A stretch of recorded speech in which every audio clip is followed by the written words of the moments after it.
Boa noite, galera. Seja muito bem-vindo ao Upgrade da Juventude Brade, o fórum bíblico para assuntos sensíveis, para não falar polêmicos. Como é que está o áudio? Vocês estão me ouvindo bem?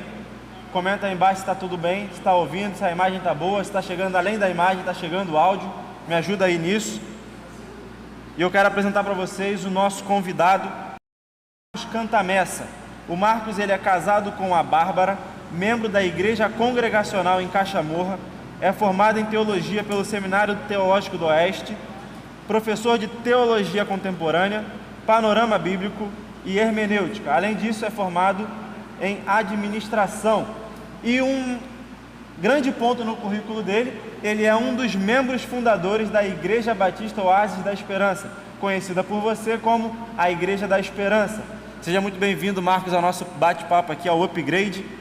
Estou bem-vindo. Comenta aí, por favor, só para a gente saber se o áudio está funcionando, se está tudo certo, para a gente dar início ao Upgrade. Já prepare suas perguntas, porque hoje vai ser top. O tema de hoje é a geração Peter Pan, a fé baseada em discursos motivacionais. Então, para a gente começar o nosso bate-papo aqui, a primeira pergunta que eu faço para o Canta, meu amigo Cantamessa, é: o que seria essa síndrome de Peter Pan? O que seria essa geração Peter Pan? Em primeiro lugar, boa noite. Estou muito feliz em retornar à Igreja Batista Oásis da Esperança, lugar que passei 4 anos, 5 anos mais ou menos, e colaborei com a fundação. É sempre um privilégio retornar aos lugares onde a gente foi feliz. Bom, a sua pergunta é sobre geração Peter Pan. A gente tem sempre ideia de que, assim, alguma coisa é nova e que isso só ocorre agora. A gente tem uma ideia aí de Peter Pan, síndrome de Peter Pan, alguém que não tenha crescido, né? Cresceu fisicamente, mas continua com a mentalidade de criança. Talvez seja isso, né? Isso não é novo. De fato, a gente vê isso. Só um minutinho, Canta. O pessoal está falando que eu acho que o áudio não está muito bom. Subir mais um pouco? Gira aqui, então. Esse aqui.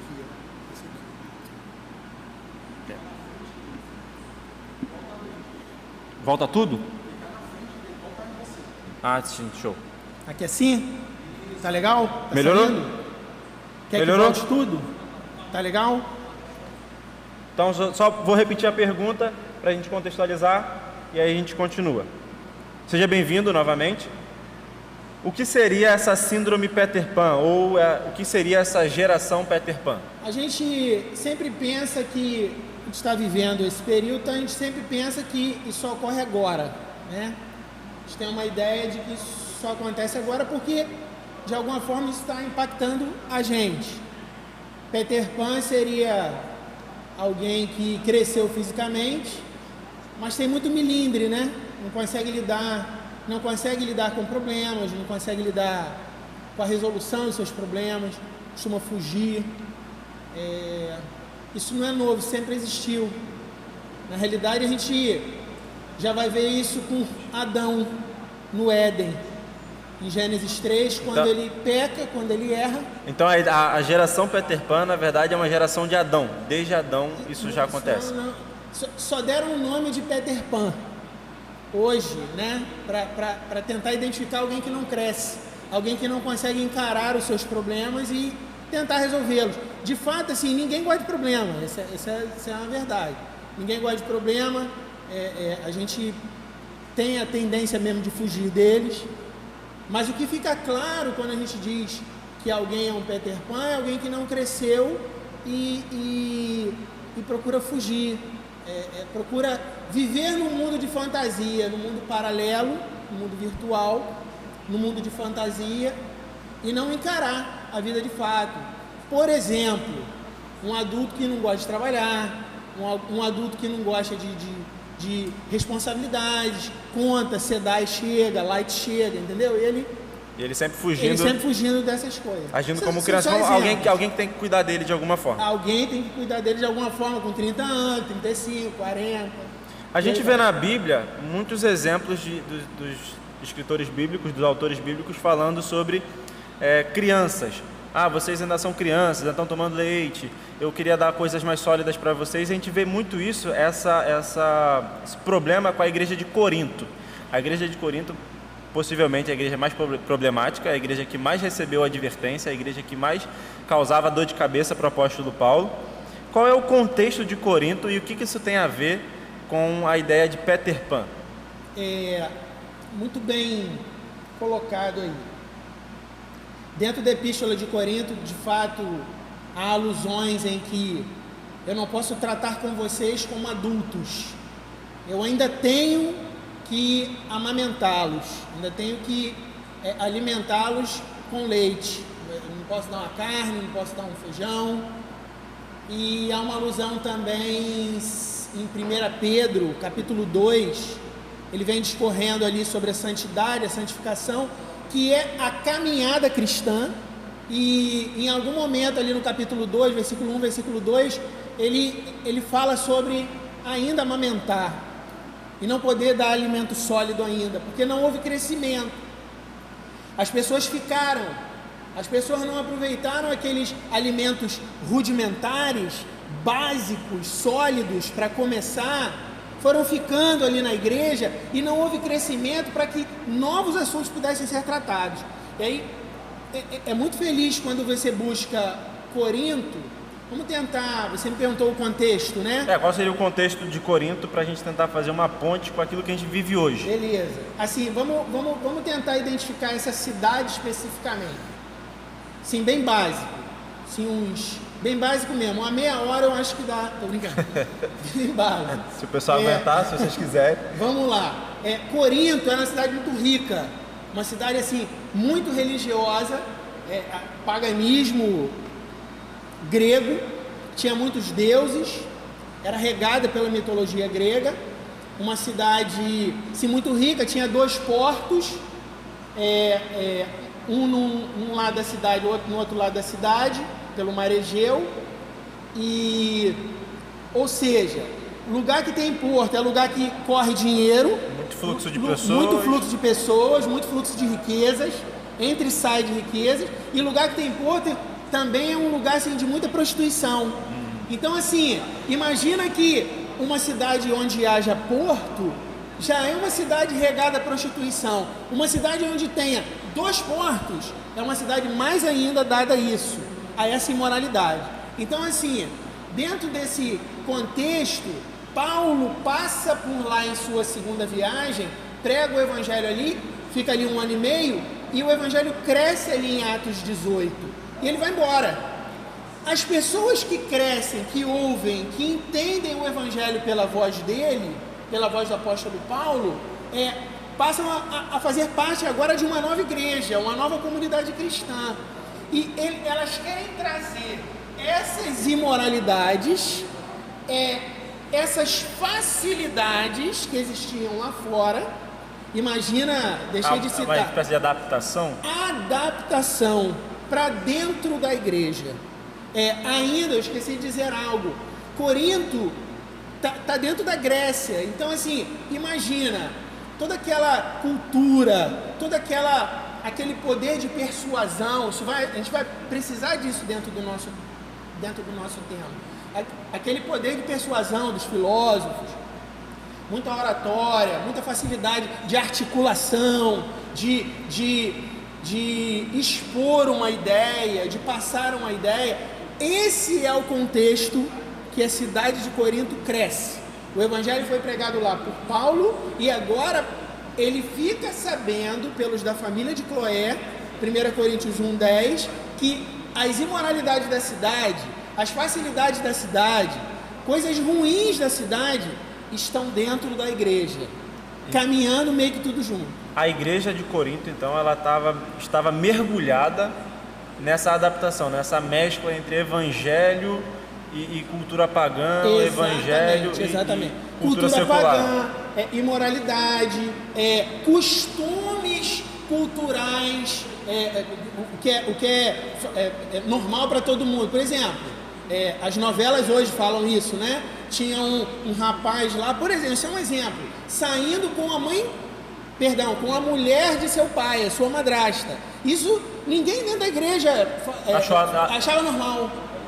O que normalmente é a cultura de hoje, né? As novelas tratam isso com pura naturalidade. Mas algum tipo de liberdade para esse tipo de atitude. Coisa, de atitude. Isso estava dentro da igreja de Corinto e ninguém se posicionava, por exemplo. Isso é um exemplo. Trazendo então esses dois panos de fundo, a ideia do Peter Pan e a ideia da igreja de Corinto, trazendo para os dias de hoje. A gente sabe que quem foi que plantou essa igreja foi o apóstolo Paulo. Sim. Mas de quem é a responsabilidade sobre esses temas que aconteciam dentro da igreja? É de quem prega ou de quem procura esse tipo de situação, de assunto, de problema, de moralidade, enfim? Então, é o tipo da pergunta assim, mal comparando, né? Quem vem primeiro, o ovo ou a galinha? Vamos tentar. Se não houvesse quem quisesse ouvir, não haveria quem entendesse que isso fosse um mercado da religião. Então é uma ideia de mercado. Tem quem procura, então tem quem pregue. Tem quem pregue. Então assim, e outra, se tem quem procure, tem quem pregue. Se tem quem pregue, tem quem procure. Então assim, a responsabilidade é de ambos. De quem ouve e de quem prega. Todos serão cobrados de não estarem ensinando o que é para ser ensinado. Ninguém vai poder dizer assim, eu não sabia, foi o meu líder que me ensinou isso, eu estava ali e não sabia ler direito. Serão cobrados da mesma forma. E a gente perceber, são as duas maiores cartas do Novo Testamento, são para a mesma igreja, né? Na realidade, possivelmente, Romanos é a maior, em termos de bojudo, em termos de capítulos e páginas, mas Coríntios... De problema, mas ainda tem alguns historiadores vão colocar que teria uma terceira ou até mesmo uma quarta carta. Sim. Então é uma igreja que tem muita coisa para ser falada. Tratar. E sempre volta à cena essa ideia de que a igreja era uma igreja infantil, era uma criança que não estava crescendo, de alguma forma não crescia. Há textos dele dentro que falam sobre isso. Existe alguma teologia hoje em dia? Existe alguma cultura hoje em dia que se assemelhe à cultura que o povo de Corinto queria? Tipo, a teologia do coaching.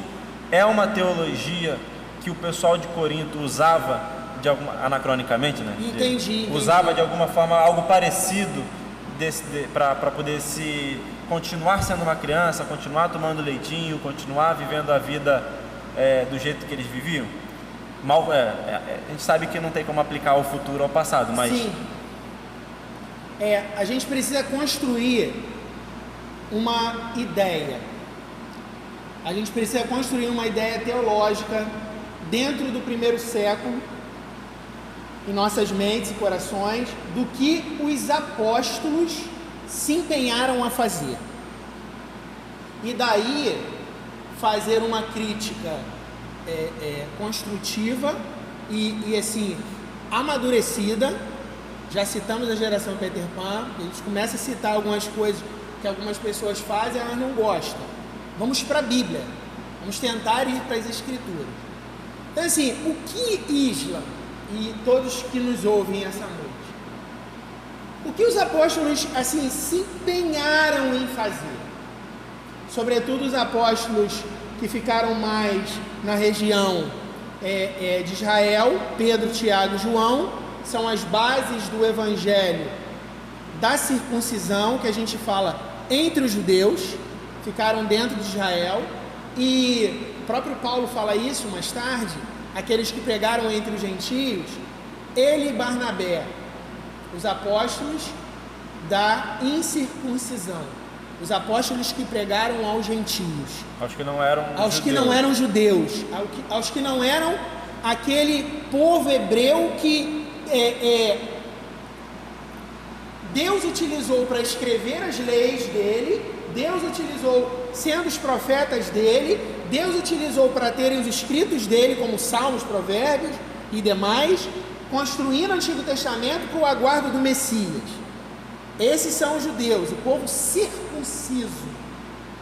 Pedro, Tiago e João se colocaram ali em Israel. Paulo e Barnabé fora de Israel. Todo mundo romano, todo mundo grego da época. O que eles se esforçaram em fazer? Pregar Cristo. Nós não vamos ver nenhum apóstolo. A gente precisa construir essa base teológica, fincar isso. Isso é Bíblia, isso é Escritura. Nenhum apóstolo chegou em aldeia alguma de judeu ou de gentio prometendo outra coisa senão Cristo. Ensinaram a cruz, ensinaram Jesus. E naturalmente, Isla, quando se ensina Jesus para um povo morto espiritualmente, para um povo que quer fazer naturalmente as vontades do primeiro pai, que é Adão, normalmente onde se ensina Cristo, aquele povo será confrontado. E aí vem uma pergunta. Ele naturalmente ele não vai querer aquilo. E nós precisamos, porque eu acho que nós vamos precisar disso na construção do que está acontecendo aqui. Naturalmente nós vamos precisar daquele que inspirou as Escrituras para convencer quem ouve, para ajudar quem está ensinando a ensinar e para convencer quem está ouvindo. Não é pela minha palavra de persuasão, de sabedoria humana, de estratégias humanas que eu vou conseguir converter uma pessoa. A minha palavra tem que ser sempre Cristo. Meu ensino precisa ser sempre Cristo. E eu preciso depender do mesmo Espírito para ajudar na minha pregação, no convencimento da pessoa. Você falou uma coisa sobre o voltar e realizar os desejos do primeiro pai, do pai Adão, perdão. Sim. E a gente volta só um pouquinho, porque veio uma pergunta aqui que eu achei interessante a gente precisa fazer. Qual é o problema de ser Peter Pan? De ser Peter Pan. Qual é o problema? Tá ótimo, né? Tá ótimo. Tem quem pague minhas contas, tem quem resolva os meus problemas. Quem é que não quer isso? O caráter pecador. Então, assim, eu não quero resolver nada, eu vou ficar ali. Aí você pergunta assim, qual o problema disso? Se eu for olhar numa ótica humana, tem problema nenhum, maravilha, todo mundo resolve minhas panes. Mas se eu for olhar numa ótica bíblica, tem todos os problemas aí. Porque Deus ordenou que os homens governassem as suas casas. Então você está dizendo que não vê problema em ser Peter Pan, ele não quer crescer, ele não quer governar, que é o chamado de Deus para a vida dele. Isso, exatamente. Vamos crescer. Por aí. Uma outra pergunta aqui. As pessoas comentam isso e eu queria entender se isso é real. Essa cultura do coaching, essa teologia do coaching, ela favorece o ser Peter Pan ou ela de alguma forma ela ajuda a sair desse estágio de Peter Pan? Vamos lá. Primeiro eu peço perdão que eu acabei fazendo uma construção da pregação apostólica do primeiro século e mostrei, e a igreja precisa ser apostólica, não que eu creia que haja apóstolos hoje, apostólica, os apóstolos do primeiro século, que isso fique bem claro. Então assim, eu acabei criando um pano de fundo ali, na primeira pregação, para facilitar uma pergunta que você já tinha feito e você fez de novo. Por favor, como essa teologia do coaching, se ela colabora ou não. Exato, ela colabora para o cara ser o Peter Pan, ou ela faz o cara sair do lugar, o cara vai, ele é o protagonista da vida dele. Eu posso ficar em pé? Eu posso ficar em pé? Se a câmera não cortar, pode. Rapaz. Então, vamos lá. Vamos tentar entender. Para responder a tua pergunta, eu preciso de base. Base bíblica a gente já tentou dar, que a minha pregação ela precisa ser cristocêntrica. E toda pregação cristocêntrica do homem perfeito, o Deus humanizado, Deus homem, mas que foi o padrão de homem perfeito que existiu, mais nenhum foi justo, mais nenhum foi bom, já começa a bater em algumas coisas, né? Mais nenhum foi bom, mais nenhum tem sucesso, mais nenhum pode. Cristo, só ele foi perfeito. Essa pregação cristocêntrica, ela vai bater naquilo que naturalmente eu sou por causa do meu primeiro pai: omisso, miserável, compreende? Então assim, morto, cego, dependente, alguém que não sabe fazer. Então assim, naturalmente vai haver um confronto, um choque nessa situação. Mas para falar de coaching, a gente precisa ter uma base documental. Dentro do Instituto Brasileiro de Coaching, que é a maior, diz nesse site, a maior metodologia de desenvolvimento e capacitação humana existente na atualidade. Isso usado em carreiras de administração. Alguém que vai liderar uma empresa, enfim. É um mix de recursos que utiliza técnicas, ferramentas, conhecimentos de diversas ciências, como administração, gestão de pessoas, psicologia, neurociência, linguagem ericksoniana. O que é a linguagem ericksoniana? Milton Erickson foi um psiquiatra de 1901 a 1980, eu acho que foi o ano que ele morreu, que ele tinha sacadas de soltar frases, palavras de efeito no nosso relacionamento.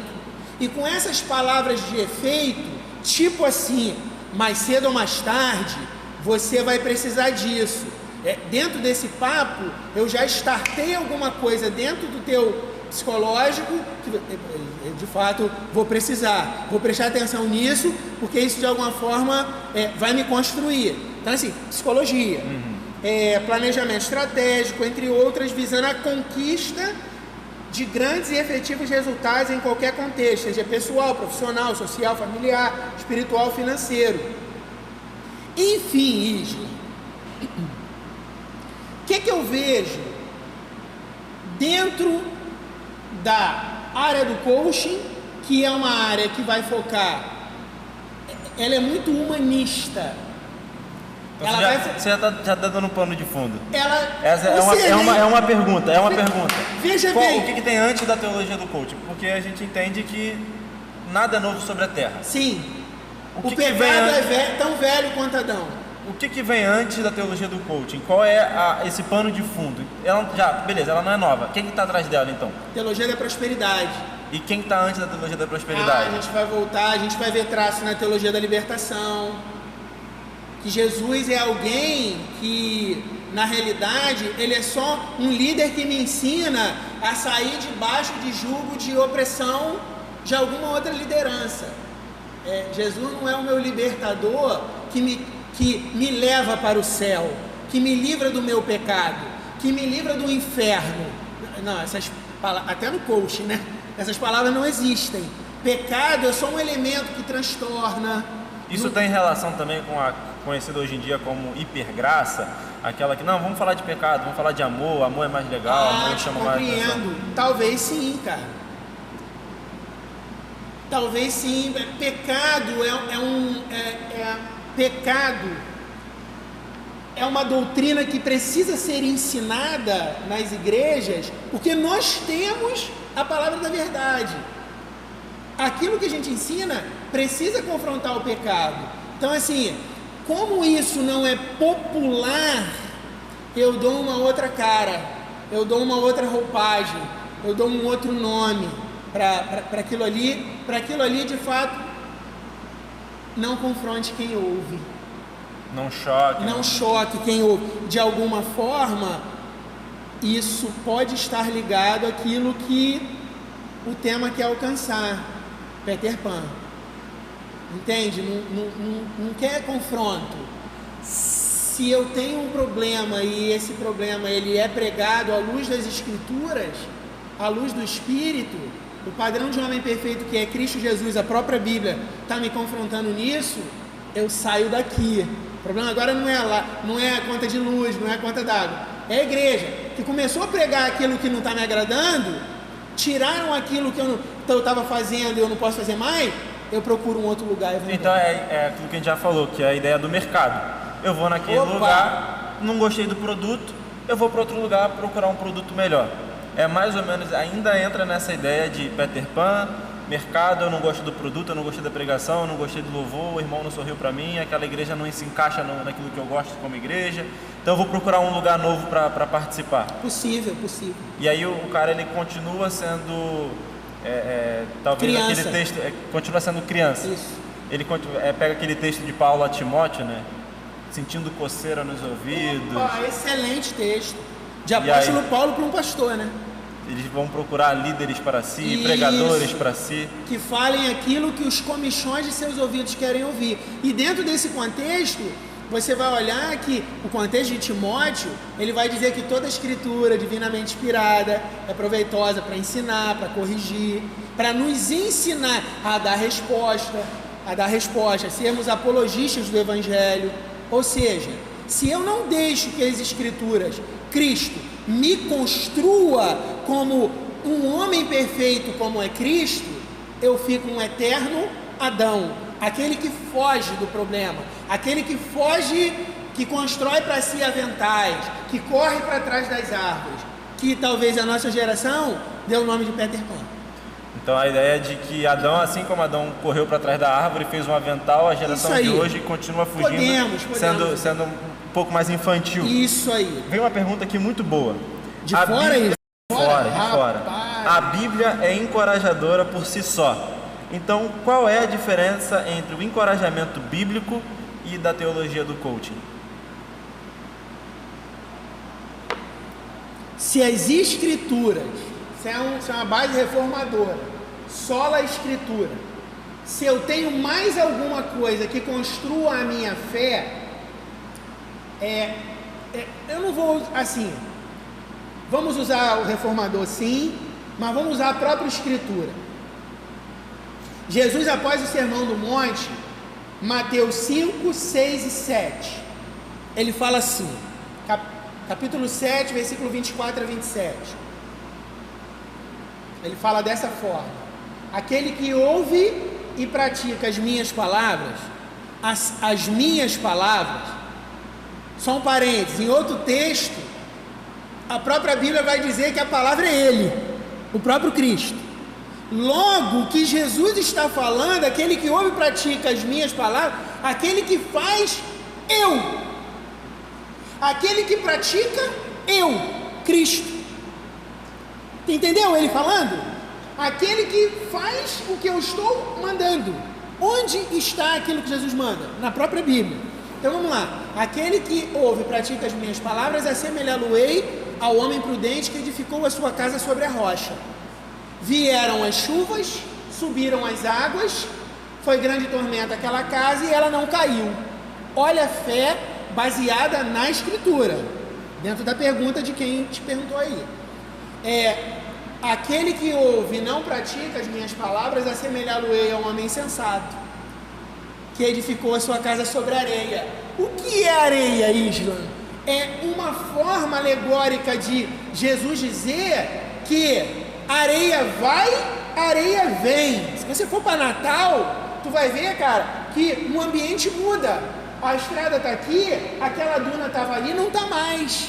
Ou seja, as coisas vêm e vão, essas teologias, essas ideias, essas teorias vêm e vão, e eu preciso de alguma outra coisa para colocar no lugar dela, porque elas nunca são satisfatórias. Elas são satisfatórias para aquele momento, mas amanhã eu preciso procurar outra coisa. Jesus vai dizer que os que constroem a casa sobre a areia são insensatos, porque virá a chuva, a água vai subir, será grande tormenta sobre aquela casa e ela cairá. Então, assim, o que é novo de nome, é outra roupa para a teologia da prosperidade. Se lá se dizia que crente não pode ficar doente, que crente tem que ter bons empregos, aqui no coaching ele é o sucesso, ele é o centro, ele tem que ter prazer. Hedonismo, tudo é relativo, não existe uma verdade absoluta. É o mundo grego de Corinto, é o mundo grego que vocês buscaram para construir essa noite aqui. É o mundo grego de crianças que não cresciam. Por quê? Porque não queriam utilizar somente os ensinos apostólicos, somente as escrituras como base da fé. Estavam sempre com outros subterfúgios para construir uma fé. E não vai, cara, não vai, não acontece, porque eu posso te decepcionar com a minha ideia. Você vem atrás de mim e eu posso te entristecer com a minha ideia de um evangelho que não existe e eu estou ensinando para você. Na hora que você quiser colher os frutos, eles não vêm.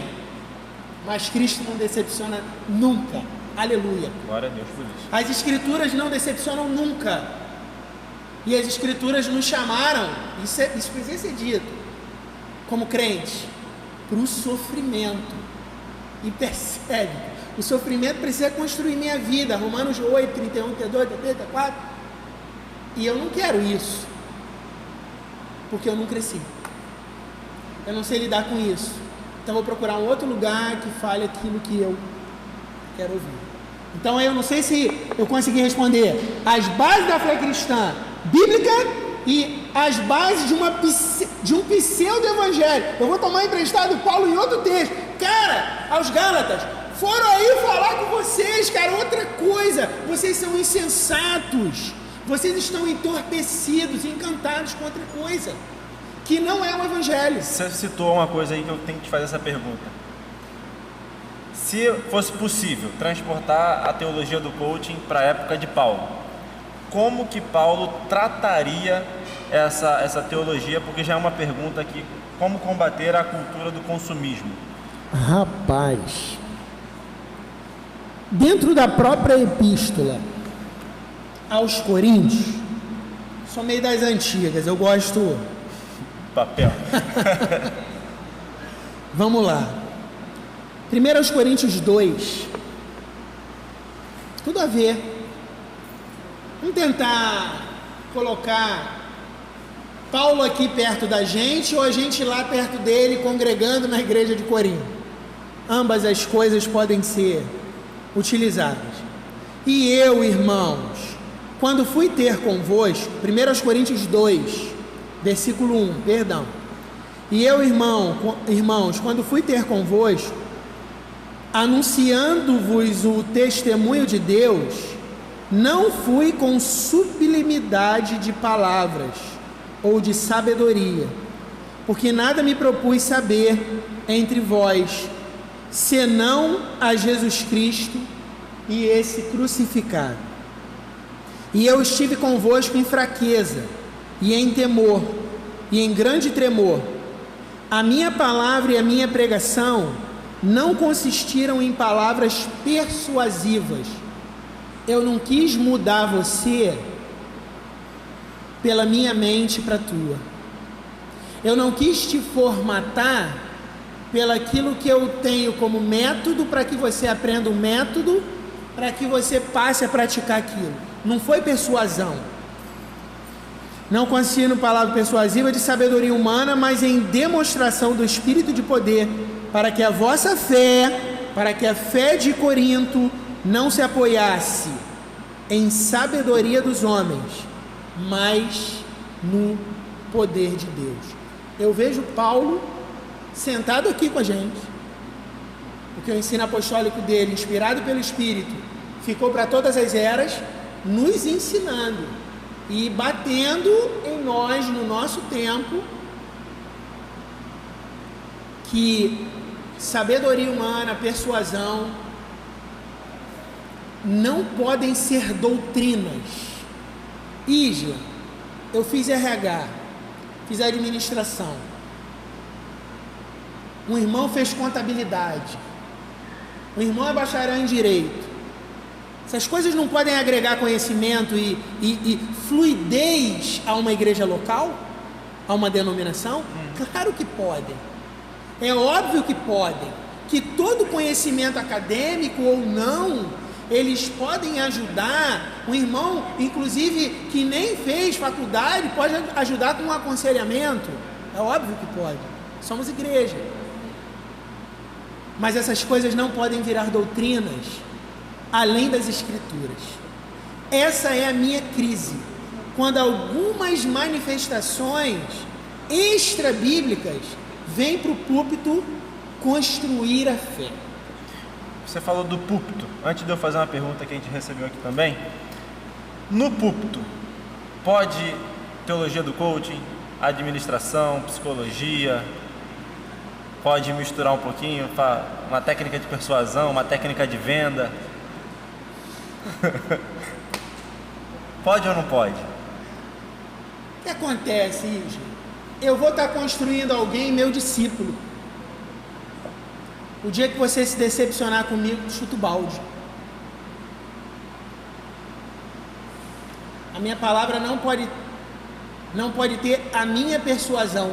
Eu como professor, eu como mestre há alguns anos, dando aula de escola bíblica dominical, dando aula em seminário, quando eu estou dando aula, eu invisto tudo que eu sou ali para tentar te fazer compreender um ambiente histórico, para tentar te fazer compreender uma doutrina, mas eu não tento te persuadir psicologicamente para aquilo. Eu vou investir tudo que eu tenho, tudo que eu posso, para te fazer compreender o que eu preciso ensinar. Mas eu preciso deixar a cargo do Espírito Santo para que te convença. Isso também é bíblico. Eu não posso formatar a tua cabeça para isso aí. Não sei se eu consegui te fazer entender ou responder a pergunta de quem te fez aí. Vou fazer uma outra pergunta, depois eu volto nessa. Em cima dessa pergunta. Exato. Como nos posicionar de maneira sábia? A gente já está envolvido em rede social, a gente está numa rede social agora, a gente está online, as pessoas estão nos assistindo, e fala pra gente se o áudio tá bom, se a imagem tá legal, curte aí, compartilha, aperta o sininho, tô me sentindo um youtuber agora, aperta o sininho aí embaixo, manda pros seus amigos, chama geral. A gente tá na internet, tá online, a resposta é rápida, você postou alguma coisa, você tem uma resposta quase que instantânea, você já recebe uma resposta, um comentário, um hate, coisa que alguém não gostou. E aí começa a guerra, né? Exato. Aí a pergunta é, como nos posicionar de maneira sábia, sem brigas, nas redes sociais, diante de uma realidade consumista? Consumista. Que é essa ideia de que, eu não quero isso, eu quero uma palavra que de alguma forma agrade meu coração. Porque consumo, se é consumo, eu vou comprar aquilo que me agrada, eu não vou comprar alguma coisa que não me agrada. Como é que a gente pode se posicionar de forma sábia? Eu ainda não entendi assim onde o cerne da pergunta. Não... Vamos lá, a gente está na rede social, eu tenho amigos que são consumistas, eles gostam desse tipo de... São materialistas. Eles gostam de produto, eles querem comprar aquilo formatadinho, bonitinho, metodológico, que é bonitinho, limpinho, não tem que ter muito pensamento, não tem que ter oração, vamos dizer assim. Entendi. Como é que eu me posiciono na rede social de forma sábia? Que eu não evite brigas. Que eu evite brigas, que eu evite brigas. Se a pergunta na realidade ela está mais ligada à rede social do que propriamente você querer ensinar alguém a comprar ou não, talvez não seja a hora certa, há outras prioridades. Essa pessoa que não gosta de conselho, ela não vai gostar de conselho nem ao vivo e nem na rede social. Então não vai adiantar muito você dar o conselho para ela ao vivo ou na rede social. É melhor até ao vivo que você faça isso. Mas essa ideia de igreja mesmo. O cara tá ali, ele quer uma teologia que faça carinho nos ouvidos dele. Ele quer uma teologia, ele quer um pastor que agrade, um pastor bonitinho, um pastor que não ofenda, um pastor que fale com ele, olhe nos olhos, dê boa noite, bom dia, boa tarde. Como é que a gente... Na internet, no ao vivo... é visceral, é o que a resposta diz na hora. Mas na internet, a gente precisa confrontar, a gente precisa de alguma forma responder. O que a gente pode fazer de forma sábia para a gente ir contra essa cultura? A minha esposa, graças a Deus me deu Bárbara. Então assim,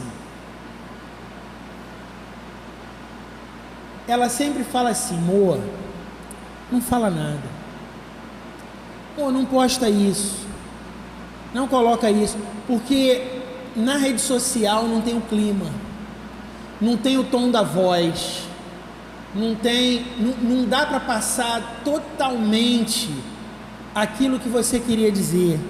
Então evita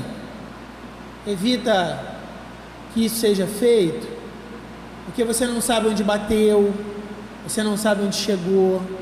Então assim, ainda tenho eu aprendido com isso. Isso ainda é algo novo para mim.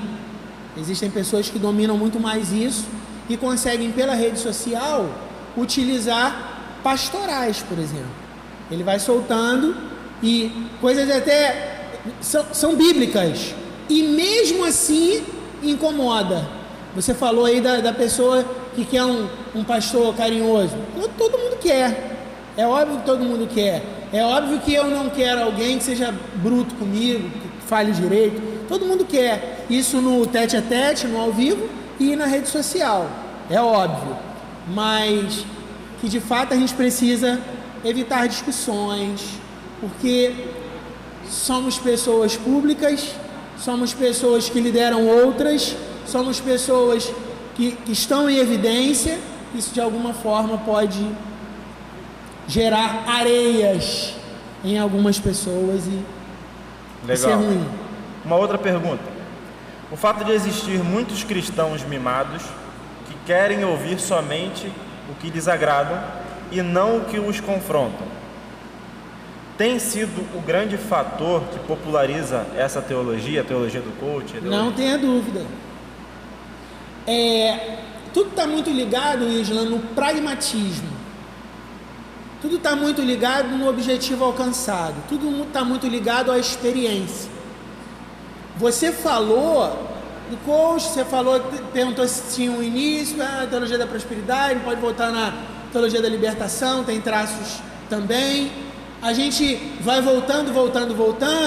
A gente pega século XVIII para o XIX, um filósofo chamado Schleiermacher, que ele vai dizer assim: as escrituras não são a base da fé cristã, e sim a experiência. Esse cara está dentro da igreja naquela época. As escrituras não são a palavra inspirada, a palavra do Espírito Santo. Elas são aquilo que aqueles camaradas lá entenderam para a época. E assim como aqueles camaradas lá entenderam aquilo para a época e escreveram, você pode escrever coisas novas hoje com a tua experiência. Então assim, na realidade, se eu tiro a base da fé cristã das escrituras, todos estão autorizados com a sua experiência a criar novos modelos que deram certo. Uau! E aí então rapidinho, que deram certo no físico.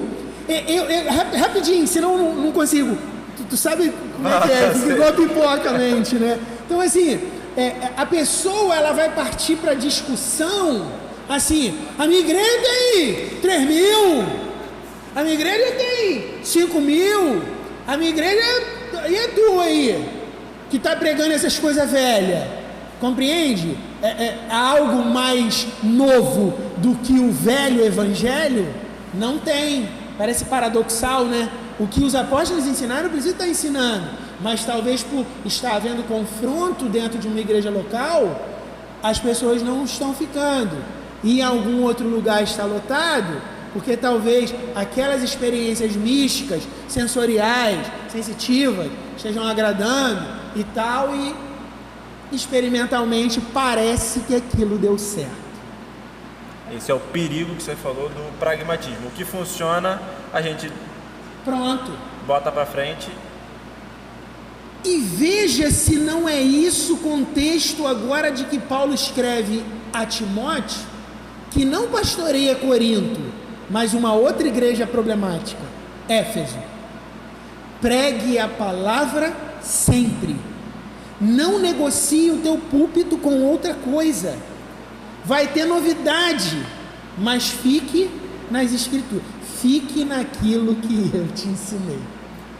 Vou fazer mais uma pergunta, a gente vai se preparar para caminhar para o final. Mais perguntas, manda aí embaixo para a gente. O pessoal está mandando aqui para mim. E fica ligado, a gente está caminhando para o final, mas não desgruda porque a gente está guardando cerejas para o final agora. Meu Deus, cereja! Eu gosto de usar esse termo aí. Você falou sobre Schleiermacher, teologia liberal, pragmatismo. Tem um texto que está na Bíblia. Essa pergunta veio aqui fresquinha. Ó, download. Que Deus tenha misericórdia.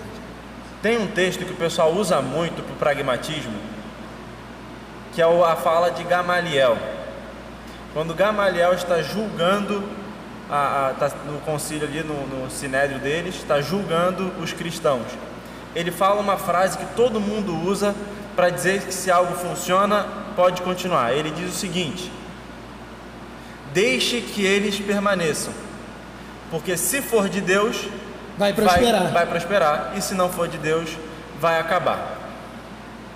Isso é uma base para o pragmatismo religioso ou isso é uma má interpretação do texto? Isso é uma base para eu querer fazer coisa errada, um texto isolado, e utilizar aquilo, deu certo, maravilhoso, e aí ó, Deus está nisso. Gamaliel deu bizu, Gamaliel nem crente era. Gamaliel, cara, todo mundo, às vezes as pessoas dando aula e tal, as pessoas por passar o olho ali, gostaram do que Gamaliel defendeu Pedro e João e tal, perante Sinédrio e coisa e tal, me chamam, canta a messa, fala Gamaliel. Gamaliel nem cristão era. Ele cita alguma coisa ali de dois personagens históricos, se não me falha a memória, em Atos 5 ou 4, onde Pedro e João estão sendo julgados pelo Sinédrio, se não me falha a memória, ele cita assim, teve dois guerreiros aí, Teudas, Judas, que vieram e arrebanharam um monte de gente atrás deles, um morreu, um fugiu, parada meio que dissipou. Isso está na história, isso de fato aconteceu. Joséfo cita esses personagens aí, fala sobre eles. Mas Gamaliel nem cristão era. Então assim, se eu for seguir Gamaliel, eu vou olhar aí, por exemplo, outras religiões que prosperaram, cresceram, estão enormes hoje, com milhões de pessoas no mundo. São de Deus? Prosperou, ficou, deu certo. Percebeu? Esse é o argumento, né? E é um argumento infundado. É um argumento assim, eu já quero fazer, já achei um versículo ali que ampara a minha ideia, é uma parada pragmática. E aí entra de novo naquela ideia daquilo que funciona. Funciona. Tem um texto bíblico que fala que funciona. Maravilha, deu certo, vamos fazer. A igreja do outro ali tá cheia, coisa e tal, a minha aqui eu tô lutando, vamos usar o modelo, vamos usar o método. Uma outra pergunta que fizeram aqui. Acabou minha. Vai chegar mais aí, pessoal. Como discipular um Peter Pan? Eu gosto quando ele faz isso, que eu sei que a pergunta foi lá dentro, né? Pegou. Na realidade, gente,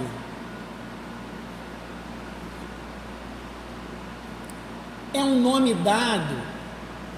Eu acho até que foi a psicologia que deu. Eu era mais novo, eu já ouvia isso. Isso não é um problema de hoje. Fulano é Peter Pan, fulano não cresceu e tal.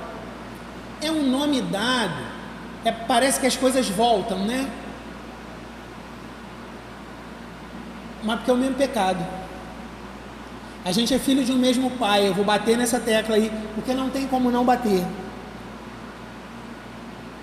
Todo mundo, de alguma forma, vai ter alguma coisa dentro de si que não gosta de ser confrontado com as Escrituras. Essa é a minha realidade. Eu tenho, você tem. E são coisas que para o nosso aprendizado, para o nosso aperfeiçoamento, a gente terá que ser exposto, isso terá que ser tratado para a gente crescer. Como discipular alguém que não quer crescer? Quem é o discipulador? Quem é o pastor? Quem é o líder? Quem é o professor? Quem é o mestre?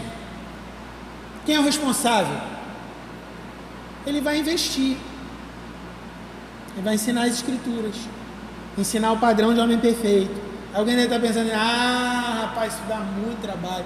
E dá mesmo. E a gente vai carecer o tempo todo da presença do Espírito para que isso haja crescimento. Porque eu não estou falando mal do A ou do B que é Peter Pan. Eu estou falando de mim. Eu tenho problemas com quem me discipula que eu não quero que mexa. Estou me fazendo entender? O problema, na verdade, não é com a pessoa, mas é com o assunto que ela mexe quando está falando contigo. Todos nós temos alguma coisa de Adão que queremos nos esconder, que queremos dar o nosso jeito, os nossos aventais, e que todos de alguma forma não querem crescer em alguma coisa. E todos precisam ser confrontados pelas Escrituras. Todos precisam se submeter a esse crescimento. Todo mundo vai ter que lidar com isso. Alguns mais, e não vão querer, e vão caminhar para o inferno, porque não se sujeitarão à verdade. E outros caminharão na lida do Evangelho, apanhando, sendo construído por ele, sendo oposição ao que é pregado, mas caminhando. Voltaram uma pergunta aqui sobre essa ideia do pragmatismo. Muito obrigado. Sobre essa ideia do pragmatismo. Se a teologia da prosperidade, do coaching são heresias, por que elas permanecem até hoje? A mesma... está dentro do mesmo... Isso não é novo. Está dentro do... Assim, se Paulo escreve a Timóteo, que é um pastor de Éfeso, que haveria tempos difíceis, onde não se sujeitariam à verdade, esse problema está lá. Aí você pensa assim, rapaz, eu não sou no Novo Testamento, então isso é velho, hein? Está lá no primeiro século. Não, tu vai ver Jeremias, preste a Babilônia entrar. Olha que interessante, preste a Babilônia entrar em Jerusalém, 600 anos antes de Cristo, tu vai ver ele falando, cara, eu já expliquei que sincretismo está errado. Coisas de outras religiões misturadas ao Deus vivo. Vocês estão acendendo incenso, outra coisa, junto com o culto a Jeová. E eles isolam Jeremias, não querem ouvir Jeremias. Mas na hora que as coisas começam a pegar, que a Babilônia invade Jerusalém, eles fogem para dentro do templo. Porque eles acham que o templo vai livrá-los do mal que está cometendo agora. Se você voltar para Isaías, que é antes de Jeremias, se você voltar para Davi, que é antes de Isaías, você vai ver que isso está ligado ao pecado. Isso entra naquela ideia... E vai ter quem queira ouvir. Por isso vai crescer. Essa é a pergunta. Isso entra naquela ideia de, vamos dizer assim, um pensamento mais binário, dualista, de bem e mal. Se é mal, Deus tem que destruir, acabar, e se é bem, Deus vai prosperar, vai fazer crescer. O pensamento dualista, na realidade, tu quer usar meio Platão, né? Porque parece que, pela pergunta, vou tentar interpretar a pergunta da forma. Se é uma heresia, por que Deus tem que derrubar e coisar e tal? É uma heresia. Isso. Até as músicas, às vezes, dos cultos são assim, né? Tem, não? Tem. Comente aí embaixo, se cara, tem. A gente precisa citar isso. Porque está tudo ligado a essa construção do meu prazer. E as músicas ensinam muito, ensinam, né? O evangelho gospel musical. Isso, as músicas ensinam, não vou citar nenhuma música especificamente, vou ser aqui, não vou cantar as músicas, mas vamos analisar as letras que são voltadas num culto, para mim, que estou sentado, isso não é louvor a Deus. Louvor tem que subir, cara. Louvor é do pecador que encontrou acesso por Cristo Jesus ao trono da graça. Ele me reconciliou, e porque me reconciliou, o Espírito passou a habitar em mim. Na realidade, o Espírito que me convence me trouxe o reconciliador, Cristo Jesus, passa a morar em mim, me ensina a orar, e agora eu sei fazer louvor ao Pai. Que antes eu não sabia. Antes eu não sabia. Agora, por que eu sei orar e antes não sabia? Porque antes eu era inimigo. Antes eu era cego, nu. Minha justiça era como trapo de imundície. Não servia para eu chegar ao trono. Agora alguém fez algo. Cristo Jesus. Então, assim, louvor tem que subir. Como cheiro suave é quem recebe. As músicas muitas vezes são preparadas para eu compreender que eu sou vencedor, que eu não posso largar isso ou aquilo, senão eu vou perder a bênção. Tá compreendendo? Quem te viu nessa situação agora, vai pá, coisa e tal. Isso vai me gerando uma determinada situação que vai me construindo uma ideia de que o centro da parada sou eu. Eu sou o centro de tudo. O meu umbigo é que gira. Vê o Peter Pan aí. Na realidade, vamos usar Adão. Não foi do jeito que eu quero, eu faço o bico. Porque me prometeram isso, não veio. Então, assim, veja bem, dentro da tua pergunta, olha a construção. As músicas já facilitam isso. Todo o ambiente já facilita isso. E o que você pergunta? Me ajuda aí a lembrar o cerne da tua última pergunta. A resposta já me deixou até cambaleado. Mas eu precisava disso. Deixa eu voltar aqui para a pergunta. Me ajuda aí. Do pragmatismo. A gente está falando sobre pragmatismo. Essa questão do funciona, da Não, igreja. foi uma depois dessa. Ixi, rapaz. Fugiu. Alguém me lembra aí?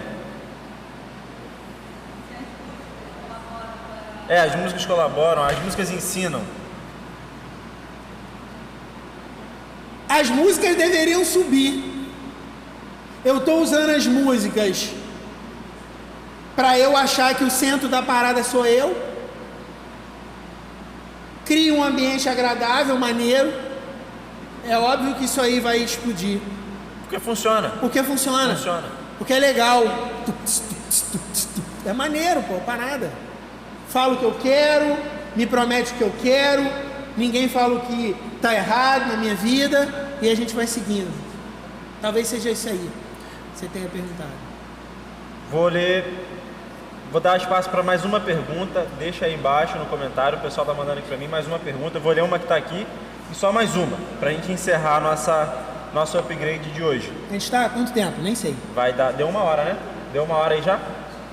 1 hora? Não, 1 hora de upgrade. Quase. O aumento dos casos de depressão dentro da influência e não confrontação da liderança na geração Peter Pan. Isso tem alguma causa e efeito?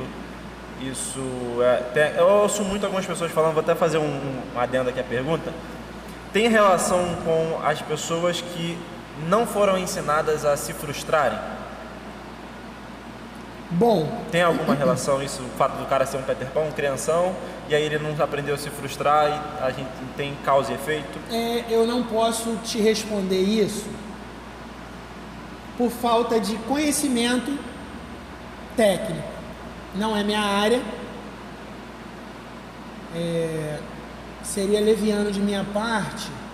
Eu conheço, assim, de fato, algumas pessoas que não cresceram sendo acometidas por depressão, e muitas pessoas sérias que eu conheço que também vivem o mesmo problema. Então, me falta elementos técnicos, científicos. Seria incorreto de minha parte enveredar por esse assunto. Obrigado pela sua honestidade. Sim, eu vou estar discorrendo aqui de coisas que eu não conheço. Então, 2 perguntas em uma. Como exortar um amigo que segue e faz seus devocionais baseados nas pregações da teologia do coaching? Vai ensinar que, cara, a Bíblia é a verdade. Conhecereis a verdade, João 8, 32, 36. Mas o cara usa a Bíblia na pregação dele, e aí? Tô te compreendendo. Na realidade, ele usa um modelo persuasivo e pega textos bíblicos fora de seus contextos. É isso que precisa ser dito. Fora de seus contextos do texto e do tempo, saca aquilo ali para amparar a ideia, para amparar o modelo.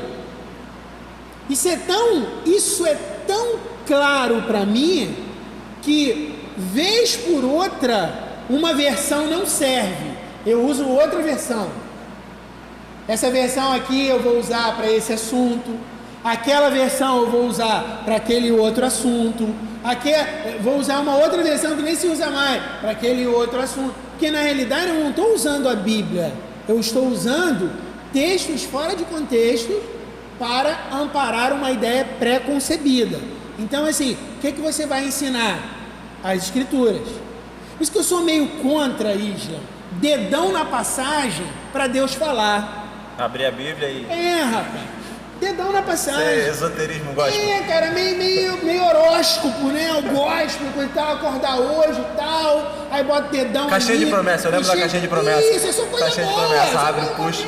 Coisa e tal. Não tem juízo, não tem confronto. Então, assim, como é ler a Bíblia? É pegar um texto, um livro, começa do 1. Começa do 1, versículo 1, 2, 3, aí li um capítulo, amanhã, outro capítulo, entendeu? Rapaz, não entendi nada. Volta semana que vem no versículo 1. Compreenda aquilo à luz de Cristo. Como Cristo está naquele texto. É isso que arrobusta a fé cristã da pessoa. Não é modelo. Uau. Qual é a diferença entre... Modelos vêm e vão. Modelo é areia, né? Areia. Cara, olha só, eu sou novo, sou um garoto, né, cara? Sou um garoto. Deixa quieto. Eu sou de um tempo, há 30 anos atrás, eu via dente de ouro, cara. Ih, rapaz. Pó de ouro na mão. Não se fala mais isso. Não, porque tem um cara que congrega lá, que tem dente de ouro, que coisa e tal. Eu quero saber de que isso está escrito onde. Quem prometeu esse troço? Você está falando também de uma questão de uma pregação que não leva para Cristo e não transforma. Isso, não transforma. Mas eu estou querendo dizer também que foi uma onda que foi... E acabou. Acabou. Agora vai ter outra onda. Vai nascer uma outra onda. Mas vai ter outra.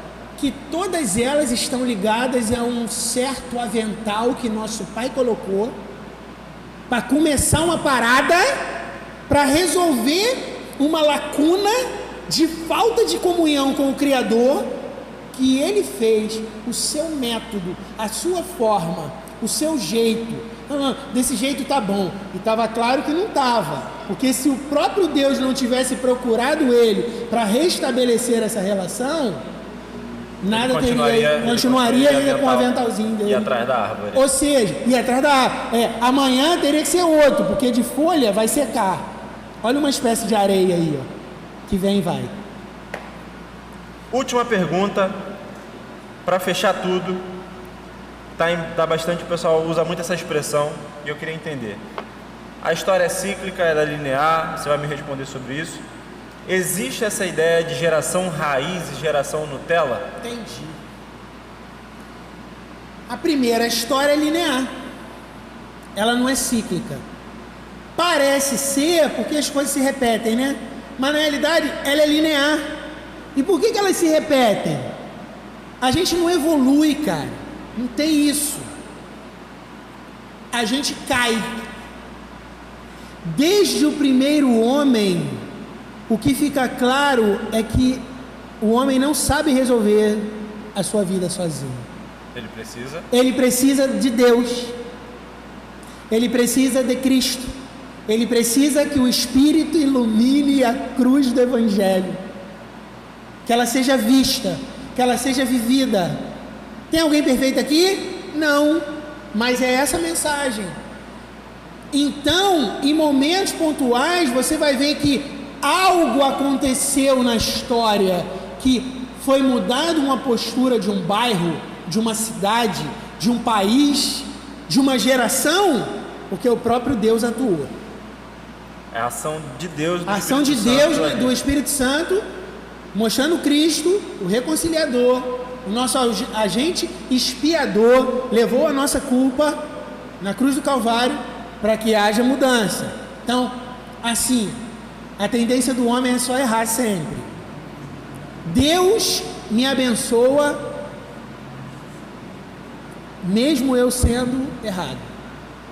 Apesar de mim, eu consigo fazer a obra de Deus, porque isso é a palavra do meu pastor Hilton Sampaio Araújo.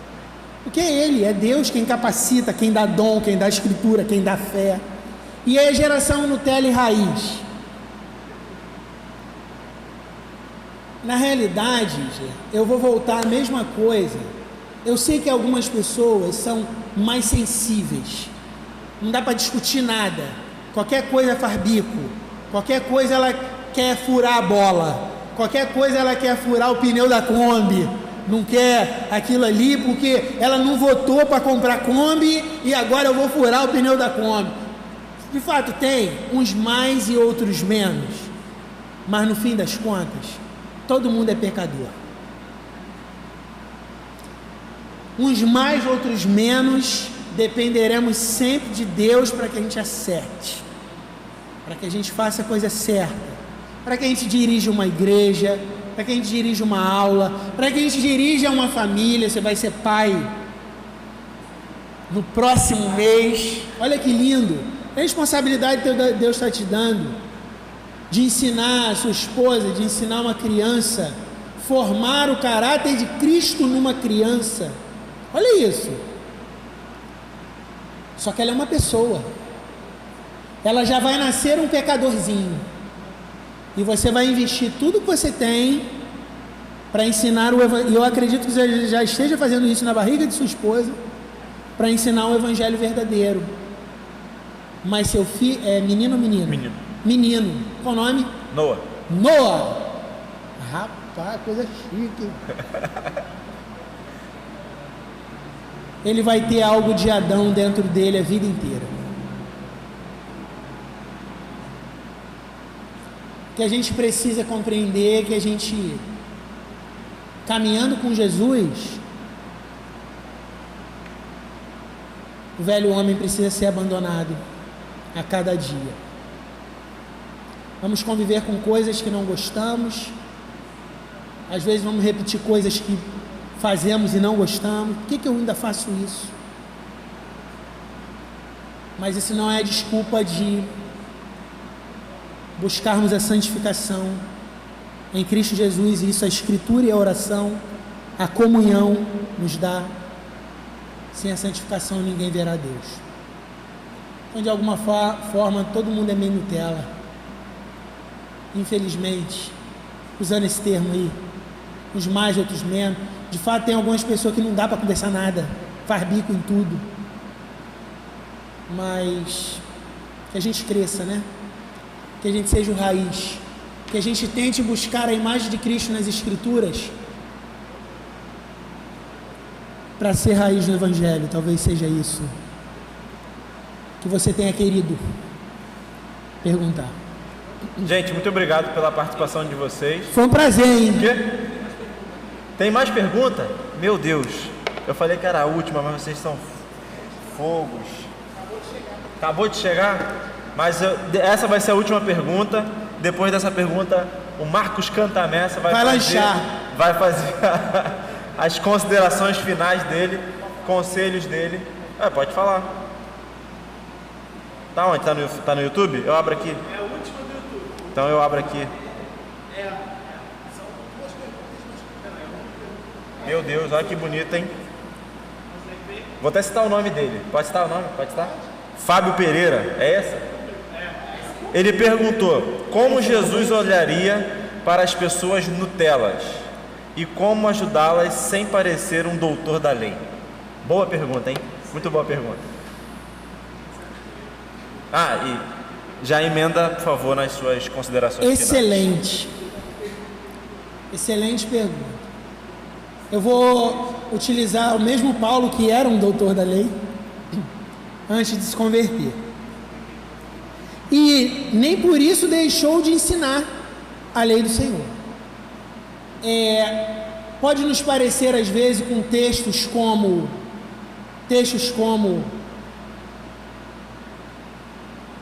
de Coríntios, Paulo aos Coríntios, que o que importa é o espírito e não a letra, porque a letra mata.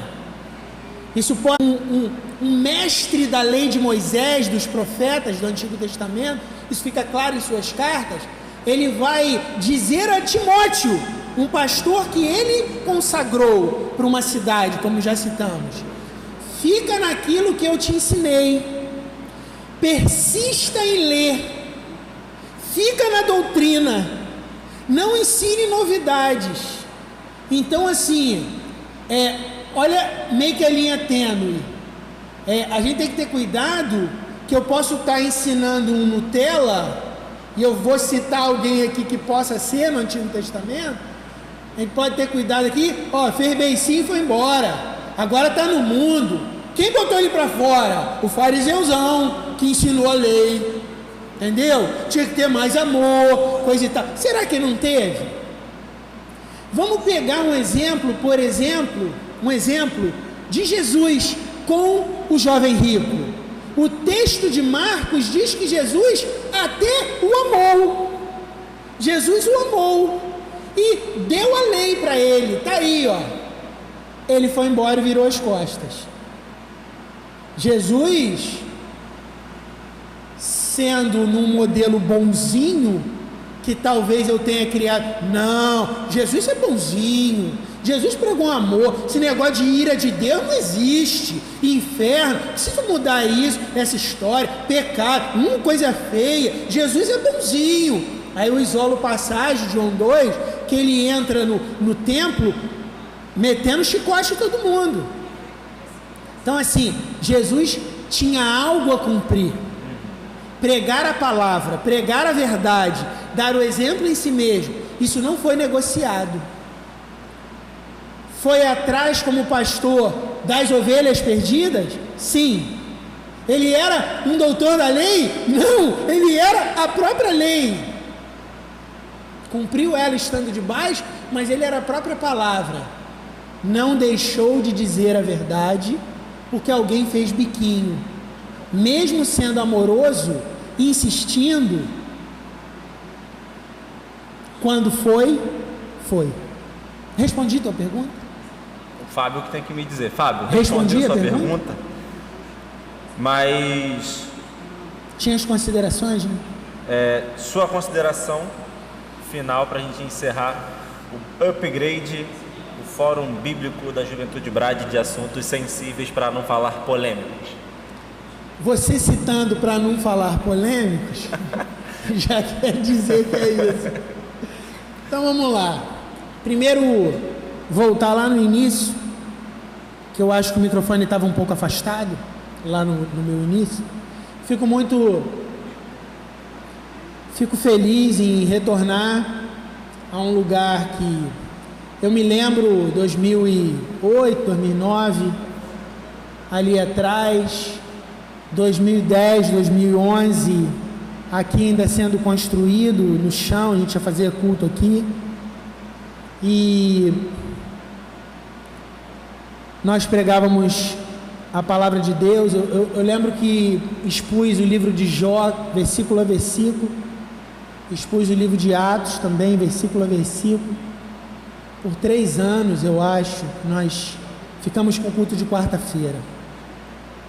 E é inevitável que, ao vir aqui, me traz bastante nostalgia do tempo que passei aqui. Fico feliz de ter sido chamado, ter sido lembrado. Toda a honra e toda a glória a Cristo Jesus, mas a gente sempre fica feliz de retornar aos lugares por onde passamos. Eu te agradeço. Eu acho que as coisas precisam ser ditas assim. Te agradeço por ter lembrado do Canta. Muito obrigado. Canta, a gente chama ele de Canta ou de Canta-Messa, não tem problema não. Agora eu quero fazer considerações finais, chamando você sábado que vem, às 20 horas, transmissão online, a celebração Brade. Não perca, vai ser online também, do mesmo jeito que a gente fez aqui. Óbvio que não vai ficar sentado, vai ter Brade Music, vai ter pregação, vai ter tudo completão. Sábado que vem, 20 horas, pelo YouTube do Brade. Não vai ser pelo YouTube da igreja não, a gente vai dar um jeito de fazer pelo YouTube do Brade. Então já se inscreve lá, Juventude Brade, se inscreve para ficar por dentro de tudo que vai acontecer. E eu também quero te fazer um convite. Você que acredita na nossa igreja, você que acredita na Juventude Brade, em tudo que nós fazemos aqui, eu quero te fazer um convite. Baixe o nosso aplicativo, acesse o nosso site, fique por dentro de tudo que a nossa igreja faz. A nossa igreja, apesar de não estar aberta para celebrações públicas, ela está funcionando o tempo todo. De segunda a sexta, nós temos plantão ministerial e pastoral de 9 às 9. Para quê? Para atender você e a sua família dentro das suas necessidades. O Mercado Esperança vai funcionar no segundo sábado do mês que vem. Precisamos da sua doação para que o mercado funcione, porque tem pessoas que, diferentemente de muitos de nós, não têm condições de trabalhar, de ganhar o seu próprio sustento. Então elas dependem do Mercado Esperança para que elas possam alcançar a comida daquele mês. Então contribua, faça parte desse movimento, faça parte daquilo que a Igreja da Esperança tem feito, que é literalmente levar a esperança e ser um lugar de renovo. Se você é grato a Deus, se você acredita que Deus de alguma forma honra esse lugar, age nesse lugar, faça isso para a glória de Deus. Esteja conosco, se inscreve no canal, você que ainda não é inscrito, aperta o botão do sininho aí embaixo, em algum desses dois lados aqui, e fique por dentro de tudo que a gente está fazendo. Próximo upgrade eu não sei quando vai ser, mas eu sei que sábado que vem tem Brade Music, mais uma. E em julho, é julho, né? Julho, acampamento Brade. As inscrições estão na bio do Instagram do Brade, tá lá o link para você se inscrever. Vai ser sensacional, vai ser no Sítio da Paz, vai valer cada centavo, tudo que você vai viver naquele lugar. Não vai ser o acampamento que vai mudar a sua vida, mas a sua disposição em ser transformado pela palavra de Deus que vai transformar a sua vida. Abra o seu coração, permita de alguma forma que Deus haja em você, creia no Evangelho, em tudo que a gente falou aqui. O centro tem que ser a palavra de Deus. Em resumo, do que eu consegui entender que o Canta falou pra gente, o centro de tudo que nós devemos fazer não é você, é a palavra de Deus, é o Evangelho de Cristo. Seja transformado pelo Evangelho de Cristo. A mensagem das boas novas é uma pessoa, Cristo Jesus. Aleluia. Deus abençoe, fique com Deus. Até o próximo. Amanhã de manhã, quem você gosta da Igreja da Esperança, amanhã de manhã, às 10 da manhã, celebração online, e às 19h30 também, celebração online. Fique por dentro. É isso, glória a Deus, Deus abençoe.